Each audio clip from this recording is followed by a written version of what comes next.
Good to go. Hitting record. Say what up, Tube. What up, Tube? All 300. Right. 300.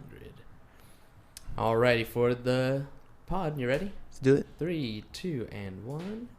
Welcome to another episode of Business Bros. Woo. Episode 300. Episode 300. Episode 300. Dude, I swear I am more excited than I sound. I just have less of a voice today. Less of a voice. That's all right. Less of a voice. Yeah, you were out there getting crazy at the medieval times, yelling. Hold that thought. Hernan C.S. here, host of the Business Bros podcast, along with my co-host, the insurance bro, James C.S. with Pipeline Insurance. Boom. We got to make sure we do the intro. We do got to make sure we do the intro, and we got to talk about... This is 300. I hold up 2 fingers. 3. Pick 3, my lord. Pick 3, my lord. That's funny. Shrek, Perfect. by the way. That is Shrek. All right, ladies and gents. 300 episodes. Dude, I can't believe time's gone by like so quick. I remember first starting this thing out. But some things that we've done in the first 300 is we've started the shoe drive. It's one of those ways that we like to give back. And I'll be 100% honest. It's mostly a James and my dad type give back. That's the kind of thing that they really wanted. Credit. No, I mean, I'm taking credit in the fact that I'm helping, but this is something at the core that came from you and the old man. All right, fair enough. All right? So it's 365 pairs of shoes that we're trying to raise by the end of the year. And we didn't start from episode 1 to raise this. We just started doing it this year. But we're at 222 pairs of shoes. So if you guys got new shoes, used shoes, or you want to donate cash, hit James up 619-884-0045 or James at csfirst.com. He'll hop in his Harley right over there. Pick up those bad boys. 37 pairs of shoes is the most we've had in one saddlebag. But I'm sure we can top that. I'm sure we will. I'm positive. I'm positive we will. Positive. Yeah, man. So here we are, episode 300. And, of course, today, Hernan picks the day to have a sore throat. And I got Starbucks medicine ball, so I'm working on it. Yep. We're recovering. We'll be all right. But, we got to put this thing together because we are going to be gone. Well, I'm going to be gone Friday. And then Monday you have closed off as well for something. Monday is the beginning of the month. So we have the beginning of the month always closed off. Monday's the last day of the month. It's September 30th. Oh, then in so that case, we'll be here. We'll be here. All right. Well, we'll be here on Monday. But anyway, we got to get this one knocked out so that we have a day ahead of time. And yeah. Look. Here's the deal. We made a promise since the beginning when we first started the podcast to put out a podcast episode every single day, Monday through Friday.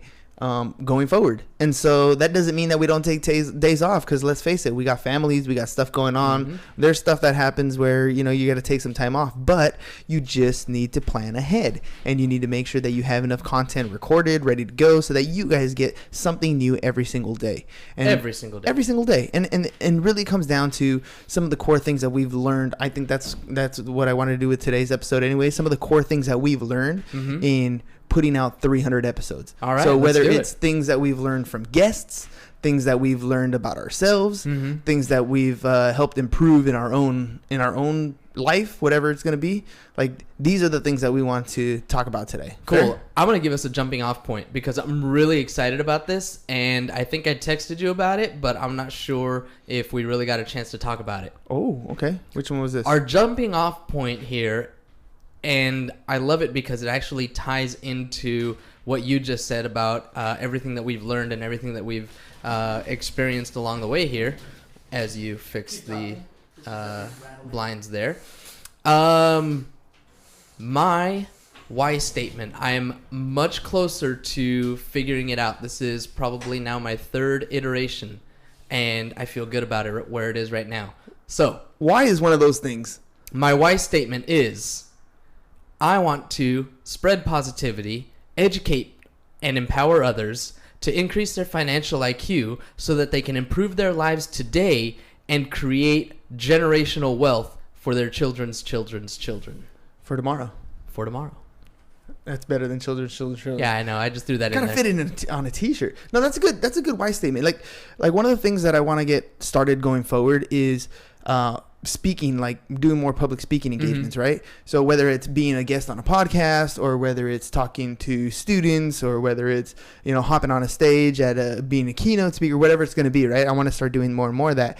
And when you when you sit down and start thinking about what is it that you're going to talk about, I think it stems from that why statement. Oh yeah, everything right? has to. It has to be part of that core thing. Mm-hmm. And so, you know, I'm thinking of, okay, well, I got to write my speech out. And it's not really a speech as it is an outline, Mm-hmm. right? It's like, you know, I got to have my basic introduction. You know, I got to think of, you know, this is what I'm going to tell the audience, tell them, and then tell them what I just told them, remind them that this is what I was going to tell you, and then a call to action statement, right? And so what I fill in between there has to be part of my core, has to be part of my why. Mm-hmm. And you know, the more and more people we talk to on the show, of the 300 episodes we've had, you know, those things are obvious in all those people who have been successful. Yeah, for sure. Like, they have a set why. Like, they know exactly why they're getting up. I remember the so many of them do. Yeah, the 27-cent why. Remember? Did you hear about that one? The 27-cent why? I forgot who that was, but it was when they were like super broke. They had 27 cents in their bank account and couldn't even buy a cup of coffee. Exactly. Yeah. That was their why, right? Mm-hmm. You know, everybody Mm-hmm. has something that drives them to that next level, something that helps them wake up in the morning, something that helps them stay determined. And, like, you know, when going forward, when we have our you know, 301 and going forward to, you know, all these other episodes that we're going to be doing, having those core things inside us, like, and being able to identify what they are, Mm-hmm. I think is one of the greatest values that I've learned in the first 300 episodes. Like, Yeah. who am I? Like, what am I trying to accomplish here? I'm trying to educate and empower people yeah, to help them improve their lives. And here's the thing about that why, right? You were already doing that. Truth. You know, everything that I talk about my why, help you become a better you, so you can find passion and happiness in this, or purpose and happiness in this life. Help you, Like, baby. Yeah, help you, baby. But I was already doing that. True. Right? It's just putting the words behind it, so it's something that you can easily fall back on. When you wake up in the morning and you have that, you know, that 5 seconds beats you and you're laying in bed and you're thinking, you can revert back to that why. And it's one sentence you can tell yourself and you're like, damn it. And there you go. You get up. You're right. Well, I don't know about the damn it, but it's like, oh, yeah, that's right. This is why. Yeah, well, I mean, you the damn it goes with like, damn it, I can't believe I slept in. Okay. Oh, okay, there you go. Always perspective, baby. Always perspective. Always perspective. Yeah, no. But that's, I agree that's a big thing that I think we've learned. I've personally learned over the past 300 episodes, and it's really come into play over the last 5 or so weeks when I've been working on my daily reflections and weekly planning. Yeah. No, I mean, it's one of those, okay, weekly planning, for example, sleeping patterns, for example, those in the last 300 episodes, my sleeping patterns have changed. I know, you know, I used to wake up at 4 a.m, but I know there was times where I'd be dragging because I'd be going to bed by 10, 11 o'clock at night, and I'm not really getting my 6 hours sleep. Right. Not understanding really the reason why people go to bed at a certain time at night. Not understanding, you know, how they're able to function an entire day, you know, waking up at 3 or 4 o'clock in the morning. And then here comes Jeff Disher, like, yeah, I go to bed at 8. Yeah, I was like, I oh, wake up at 3. Oh, and it's that makes sense. But it's those little subtle things, like, what are you doing after 8 o'clock? It's nothing productive. There's nothing that you're really doing. I mean, maybe you're the type of person who's listening right now and thinking, like, dude, that's when I get most of my work done. Well, that's great, but you're probably not getting up at 4 a.m. either. Right? And that's okay. That's okay too. Yeah. Like when you have your time that you're productive, I mean, by all means, be productive. Do those. Different people are productive or more productive at different hours of the day. 100%. Some people really are night owls, and they can sit there from 8 to midnight and crank out more work than they ever would from 4 to 8 in the morning. Right. But they're getting up like at 6 or 7 in the morning. Right. And that's okay. The point for me in the last 300 episodes is understanding the value of those 6 to 7 hours of sleep that you need. Yeah. To plant them in your calendar, no matter when you're going to be in your calendar, whatever, you know, you're going to function at. I found my 6 or 7 peak hours of sleep. This is when I get the most sleep out of the most production out of my day if I sleep during these 6 or 7 hours. And that's something that evolved over the last 300 episodes.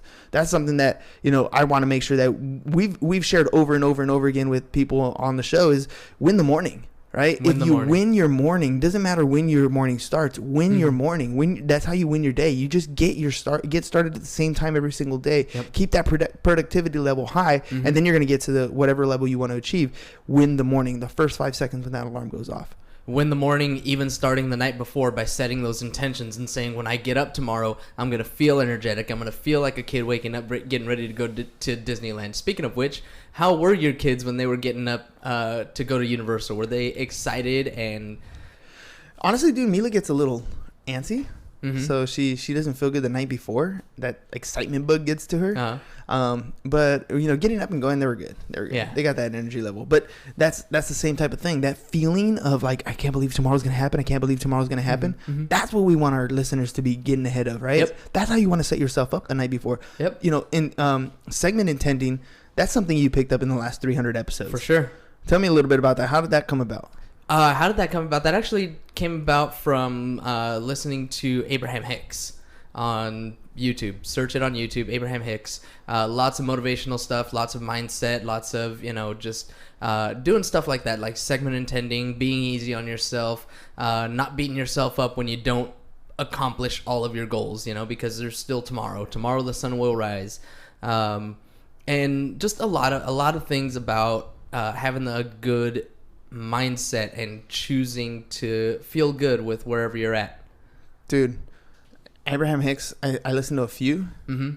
She's got some good stuff. Like, I like her point of view. Like, if somebody will say something and ask her a question or something, and she's like, yeah, but you see it like this, but it's really like this. Yeah. Right? And like it's just one of those things to me. It's like, yeah, it's all perspective, right? That's how I see the world. Yeah, no, it's totally perspective. I'm like, that's how I see the world. I see it in a positive light. Yeah. One of the things for the last 300 episodes for me has been the ability to hold a conversation with someone. Oh my God. To dig deep into asking them about them. Ooh. Right? Ooh. And that's a skill that has developed within me. For sure. Now, if I go to anywhere, if I'm at a social gathering or at a family function, at a networking event, the ability to walk up to somebody, hold a conversation with them, make it so that it's super interesting to them because it's about them, right? Mm-hmm. That is a major skill that I think I've learned in the last 300 episodes. Yes. And it's allowed us to make some great connections, some great friendships have developed, and then to perpetuate that in the social media space. Right. Yeah. To continue that relationship with people. I'll give you an example. Ann Jeanette, she was recently on that stage that Ryan and Haley get on all the time. They do their shows. So she did a show on there, and it's one of those things where I like seeing Ann Jeanette's progression, because when she first came on, she was just getting started. She had just finished up with the Dean Aguilar group. He had trained her really well to go out there and make a name for herself. She was very confident getting on behind her social media camera, and she was building herself. But where she is today is a phenomenal difference. It's a big difference for sure. It's a huge difference. She's done nothing but continue to improve upon every single skill that she has. Yeah. Right. I'll be honest. I was following her Barcelona trip. Yeah. Same. I definitely checking that out. Like, oh, I was like, cool. She's traveling. Yeah. But all these things where she's progressively getting better and better and better, and just to be able to say I met her before she was at that level, right? and we've become mostly Instagram friends, right? Right. But if I see something she's doing, I'll tell her, hey, great job. I love that you're doing that. Great trip. That's a great picture. Or I love the view in that location. Whatever. Whatever it is. She's got some great nuggets in there. Yeah, she does. Yeah. Right. And so we have that relationship, and that's awesome. Right. That's something that we've developed since the beginning. Melina and the Brainy Biz, for example. Oh yeah, it's another great one. Right. And it's just all these different people that we've met along the way. That to me is one of the virtues of the 300 episodes. That's why when people ask, should I start a podcast, or how do I start a podcast, or is it beneficial? Yes, and yes. You should be doing it. You should be getting in front of more people, telling what it is you do.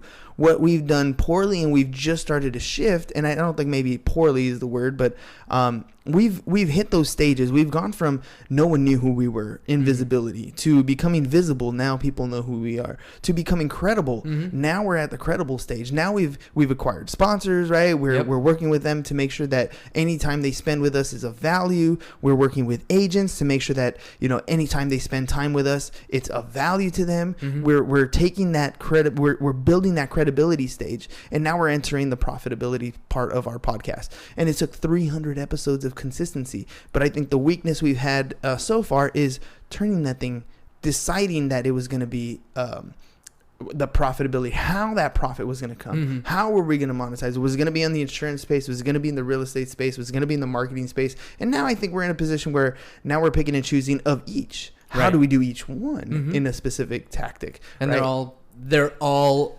spokes on our wheels. They're all spokes on the wheels, right? And so, and one of the things that we've been pushing lately, or I've been pushing a lot lately, is, are you ready for the market change? The market is about to shift. This is going to be the second or third, something like that. Second or third market shift in our lifetime, right? It's a third one. First one, we were in high school. Probably not as relevant as we remember, but we made our own transitional change from, renting apartments and renting Mom and studios, Dad bought their house, right, to where they bought their first home. And then we kind of experienced that cycle on the sidelines. Then we hit our second cycle and we were at the front row. We actually did very well in real estate, understanding how the market was going and making our way out at the right time. And, luck and skill at the same time. Luck in the sense that we got out at the right time. Skill in the sense that we educated ourselves to see the impending doom coming, right? Yep. And then now we're going to hit our third one. And with all the experience we've had from watching, our parents go through it, to going through it ourselves, to having friends and family that crashed and burned in during this last cycle, right? To understanding that here comes another one. Yeah, it's right here around the corner. And one of the things we want to make sure that we speak to all our listeners about now is, are you ready? Are you ready? Are you ready? Like, this is the 300. This is the war. You're about to face Xerxes and his army of I don't know where I can go with parallels there. But, yeah, I got you. But of a market recession, right? We're going to hit a trend. I don't know. Is it a Xerxes or is it just like a small little fleet coming? Who knows? But are you ready to fight? Are you ready to make that change? Are you ready to take advantage of the next shift in wealth? Because that's what's going to happen. I love it. Just right there, something that we have said in the past. I don't know if we've said it on the air before, but nobody ever... How does it go? Nobody ever loses money. You don't lose money. It just changes hands. It just changes hands. So money is about to change hands. Money is never lost. It just changes hands. It just changes hands. And it's about to change again. Are you ready for it? Now, every single person that I've seen posting stuff online, they're all trying to post to the positive, right? Which is cool. I love to stay optimistic. But you also got to be a realist and understand that market cycles happen. And so if you're banking on just the market being positive, on real estate always goes up and never comes down. There's always an influx of sellers. We have a shortage of buyers. Whatever the situation is, understand that you need to plan for the worst, but expect. It goes like that, right? Plan for the worst, expect the best. Yep. Or something like that. Yeah. Hope for the best. Hope for the best. Whatever it is. I always butcher butcher that one. It's all good. Shame. What is George W. My favorite line, dude? And I can't even think of it right now. Shame on you. What did he say? Fool me once. Shame on you. Fool me twice. Ain't gonna fool me again. Ain't gonna fool me again. That's so funny. I remember that. No, dude, but Totally butchered it. Totally butchered it. Just like I do that same line, and That's I all use right. it over and over one again. a minute ago. So. Yeah, it's all right. Yeah. No, but that's the whole thing, right? Plan for the worst. You need to be prepared, and you need to understand that these market changes are coming. If you're a realtor, if you're a mortgage professional, you're dependent on one spoke of income. Like right now, you should be super familiar with REOs. You should just be understanding, if you're a real estate agent, how the REO process works. If you need a list of companies, of asset management companies that you need to be applying for right now, so you can become, an REO agent, so that when the banks start handing over these assets that go into foreclosure, you need to shift as a real estate agent. It's not going to be the same type of market, so you need to be prepared for that other type of market, right? If you're a mortgage professional and you're only dependent on one type of loan, maybe you're doing FHA or VAs or whatever it's going to be, and then they shift things around. All of a sudden, the qualifications are different. You have less people that are qualified for, and you're closing less deals. Are you capable of taking on such a cut in your revenue? Are you still going to maintain the overhead? You've got to have other things in place to weather the storm, or even better, to take on new clients and find a way to grow during this downside economy. I get the feeling I know where you're going with that. I am. You know exactly where I'm going with that. Look, as far as mortgage professionals are concerned, that's where pipeline insurance comes in. No matter what goes on in the market, there are a few things that people have to do. They have to pay their taxes, and they have to have insurance. These are law mandated things, right? So if those are the two things that have to happen, why don't you have your foothold in something that is secured on that aspect of it? That's mandated by law. And so we want to make sure that you have that kind of network put in place so that you're earning revenue on each individual aspect, so each individual spoke, so that you can survive the downturn. So hit up James, 619-884-0045 or james@csfirst.com, because we're going to get you some information that you need to know so that you can be a part of this. And it's simple. Look, we're not expecting you to become an insurance agent. Plain and simple. This is not one of those other pitches, multi-level marketing type things we're going to get you to put people under you. It's not like that. It's simple. I need you to get a license, which we will help you get, right? So that I can literally pay you, but we want to do all the work for you. We just want to teach you to do it, right? We want to make sure that while you're sitting down with your client, you offer these specific things. You fill out a 1-page form online, and then we'll handle the rest. Use us as your loan processing team, but on the insurance side, we're your processors. We just want to cut you a check. And that's one of the things that we've learned in the last 300 episodes is how do we help you become more successful? How do we help you become a better you? And that's, for me, the most important thing that I've learned in the last 300 episodes is to put my why into focus and to put it into action. How do I help you become a better you? Nice. I love the 300. I feel like we should have had that intro in the episode, like the foot to this is Business Bros. And I was thinking I was like gonna kick you in the pool or something, but then Rosa's like, yeah, but that's messed up. What are you trying to say? You're gonna kick him out of the Business Bros? I go, I guess that doesn't make sense, huh? Yeah. It just would have been kind of epic. maybe the both of us can just kick the kids into the pool. Ooh. And then get CPS called on us, huh? Look at these people. Look at these guys. Who do you think they are? Put it on YouTube, blows up, goes viral. Horrible parents kick children into pool. I love. Hey man, what do they say? Any attention and bad attention. Any attention is good attention. Yeah, something like that. Something like that. Anywho, so yeah, 300. Dude, 300. It's been a hell of a run so far. It's pretty exciting. Just to like cross this threshold and know that we're barely getting started. I mean, we just hit our first year 3 months ago, right? We're just barely 2 months scraping ago. the surface. Like, how many podcasts are out there that have been around for years upon years upon years now? You know, 5, 7, 10 years. And here's the other thing, like, you know, I preach a lot about consistency, right? Mm-hmm. Do it regularly. You'll get better and better and better, right? But ultimately, the market decides. Like, we've been around for a year, and there are podcasts that have been around for like 2 months, and they're like blown up, right? Yeah. And so it comes down to, yes, you need to be consistent to grow, to get better, and we are. Our audience has gotten bigger, right? There's people who listen to our show on a regular basis. Yep. We've made an impact. We're doing good things like raising shoes and building our businesses and helping other people, and all this is good stuff. Mm-hmm. But are we at the top of our game? By no means, right? It also comes down to what skill do you have. When we first started this, we had zero skill. Like, let's be honest, we had zero skill enough. When it comes to this, right? I was still pretty good at drinking beer. Still pretty good at drinking. Still good at drinking beer. Yeah, you're getting better. But the point is, like, just tea, guys. Just tea, yeah. Same here. Medicine Ball, Starbucks. But the point is, like, you know, we keep trying to get better and better. And because we're getting better, our audience is getting bigger, right? Some of you are going to have natural skill at this. You're going to realize that, dude, I should have been behind the mic the whole time. And your show's going to grow and it's going to get big and you're going to love it. And you're like going to, energy. it's going to, like energy. It's just going to grow like in a phenomenal way. Yep. But it still takes you to take action. It still takes that little bit of stop talking about it and start being about it. Stop thinking about it and start doing something about it.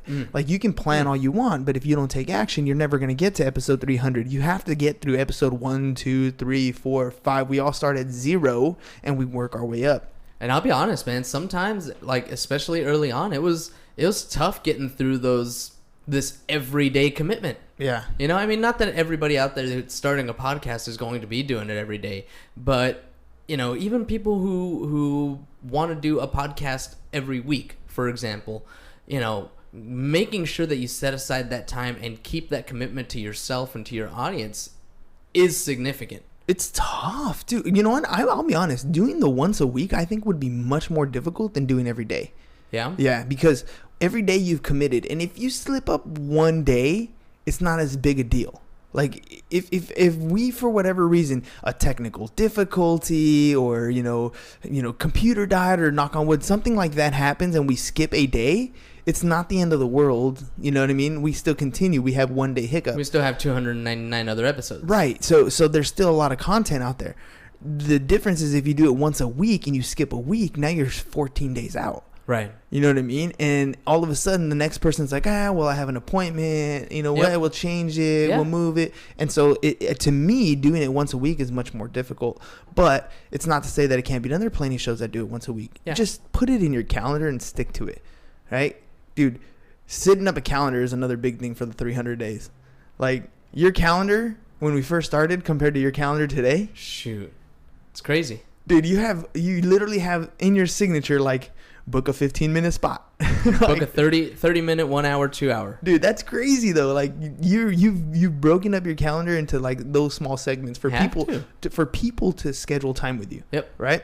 And that's gnarly to me. Like I want to get my schedule like that, but with this is where I got to be. This is where I'm speaking at. This is what appointments I'm making with people. So I'm going to get that's going to be, I can see myself already having that kind of schedule in the next year to the next year and a half, the next 2 years of us doing this kind of just this show, just opening the doors to those types of things and setting those appointments and being ready to go and talking to the different mortgage professionals and talking to the different real estate agents. I haven't even gone direct to consumer yet. Like I haven't done any of the real estate stuff direct to consumer in a while because I'm going B2B. I'm going straight to the agents, right? Mm-hmm. But just wait. Like once I master this agent to agent thing, this where we're at right now, and that's on full force, then the next stop is going to be direct to consumer. And that's going to be a whole different ballgame, I think. It's going to be a fun one. What are you going to be doing direct to consumer? The referral and consultation. Because I just like I tell them, right? Just like I tell our audience, like you're in one industry, but you don't realize that they have to have their taxes done, they have to have their insurance done, they have all these different avenues. Well, I already have that network. I want to help the agents, the people who are join our team, become the same type of thing, so that when you're sitting with a client, and they need their taxes done and they need their insurance written, it's your network that they're going to, and these are your income spokes. Yeah. Right. So, but it's direct to consumer. I'm gonna have my set clientele that we're gonna sit down and talk to, right? And then I'm gonna be sitting there being like, well, let me see your schedule. What does your calendar look like? Who are you talking to? Right. These are my clients. These are the people I consult with on a regular basis. These are my own life coaching people. But every single aspect of their life, I have a network source for them, because these are people that I work with, that I trust, that I know are producing results, and these are the professionals, right? So I love that. That's going to be the direct to consumer, and that's going to be a whole different ballgame, because these people are going to want to set up my time because of all the different networks that I've built. But right now I'm in the network building stage. Yeah. No, it's perfect though. I mean, just this marketing class that we did at the Micro Schools a couple weeks ago, like that's pretty much exactly what the instructor was teaching on, was build that network and build it with people that you trust, people that trust you. And as an insurance agent, maybe you're not going to give out a whole bunch of leads to your real estate agent contact, right? And maybe you're not just that's not what insurance agents are cut out to do. But what we can do is educate and empower your clients and make them grateful that you, their real estate agent, sent somebody as professional and knowledgeable as me to help them out. You're the person they need to go to, right? You're the person who knows. You are their Google. You're their Google. Make them shine. Referral. Yeah. Make the agent shine. Make them look good. That's it. That's what it's all about. I mean, it doesn't matter who you listen to. Any of those great coaches out there, any of the Tony Robbins, the Gary V's, the Les Browns, it doesn't matter. All of them say the same thing. You can't get anywhere unless you learn to help other people, right? The only way you're going to become successful is to help other people. Jeff Bezos of the world helps thousands upon thousands upon thousands, millions, billions of people. Oh, what was it? I heard what was it? Prime membership was like half the population probably of the US. Yeah, like literally right. All these people buy from Amazon. He has literally found a way to help all these people. I shouldn't have said thousands. I should have said millions, right? And that's what it comes down to. If the more people you can be of service to, the more people you can help, the more success you will have. And that's something that's just been taught to us since we were younger. It's made more sense as an adult. And as I talk to more people in the last 300 episodes, it's just evident, right? Like, that is how you do it. Be of service to other people. Rule number 1 in business, right? Be of service to others. Be of service to others. Just figure out how to do that. It's a perfect way to end 300. That's it. Ladies and gentlemen, thank you. Gratitude is another thing for 300. Yep. Thank you guys for support, for being there for us, for shooting us little messages here and there, sending us emails, helping us with the shoe drive, just being a part of our life. Yep. We honestly, thank you guys very much. Can't believe people actually listen. I've said that since, I remember saying that from day one. One of those first episodes where like, people listening, you said some smirky comment like, wait, you think people are actually listening? Yeah. But now people actually are. So thank you guys very much. We appreciate it. Yeah. Again, if you guys ever have any questions or you have any show ideas, you think you guys should make your format like this, I don't care what it is, change the background, you guys should try this microphone, I don't care what it is. We want to know your opinions on the show. We want to know how we can be better so that we can be of service to you guys. So if you guys ever have any questions, james@csfirst.com, hernan@csfirst.com, and of course, if you guys have any shoes, we'd love to take those too. That's all we got for you guys today. Thank you again for the episode 300. Peace. Bye-bye. And we're out.